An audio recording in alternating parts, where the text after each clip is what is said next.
I've got a little dog.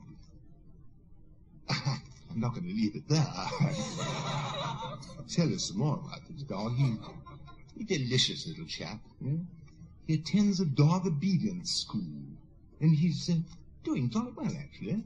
It's run like an ordinary school. They have classes, report cards. Only last week they invited me to a PTA meeting. It's quite stimulating, actually. I do wish you'd been there.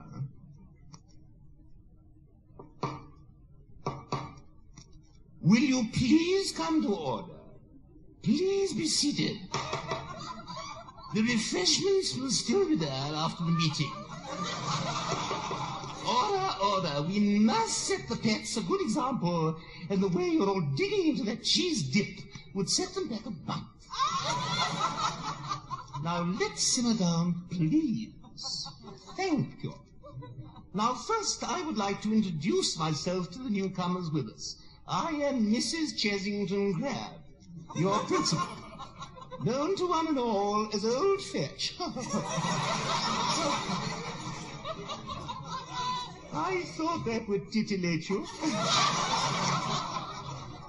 I would like to say that I am very pleased with the turnout this evening. It's the largest group we've had since our commencement exercises last June. Wasn't it a day to remember? The way each graduate pitti-patted up to the podium to receive their degrees without a single accident on the way. And it is such a long walk. And now to our program tonight. Mr. Bagelman is here and will show us color slides of Bowser bags he's collected all over the world. I've seen them, and I must tell you, they'll leave you gasping. Dr. Kleinert is back with us, too, for the second part of his lecture on schizophrenia in short-haired dogs. And then Mr. Thompson will show us the proper method to deflea St. Bernard. He has an interesting method, you know. He uses a snorkel tube to get right down there. It's very, very stimulating. Now, Mr. Thompson, as you know, was an instructor in the Army Canine Corps where he taught anatomy and mangling to killer dogs. He's still in the Army, but they've given him an extended leave of absence until his wounds heal. We are very happy to have him with us. I might add that he is very happy about it, too. Now, this evening promises to be fun, fun, fun. But we must begin on a sad note. One of our most gifted students, Mrs. Olson's long-haired Chihuahua, will not be with us this semester. Early last week, he was eaten by a neighbor's nearsighted parakeet. I can only think he must have mistaken him for a hairy caterpillar.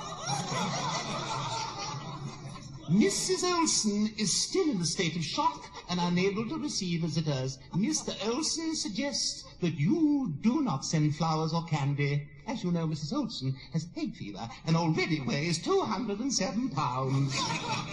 Now, are there any questions about school business? Yes, Mr. Byington? No, there is no truth in that rumor. This is an integrated kennel.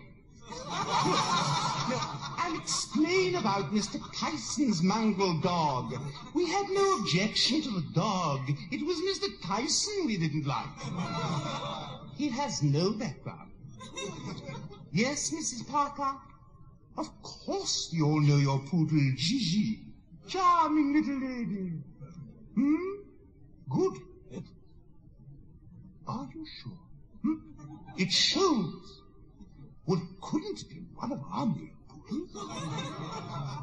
They wouldn't think of doing such a thing.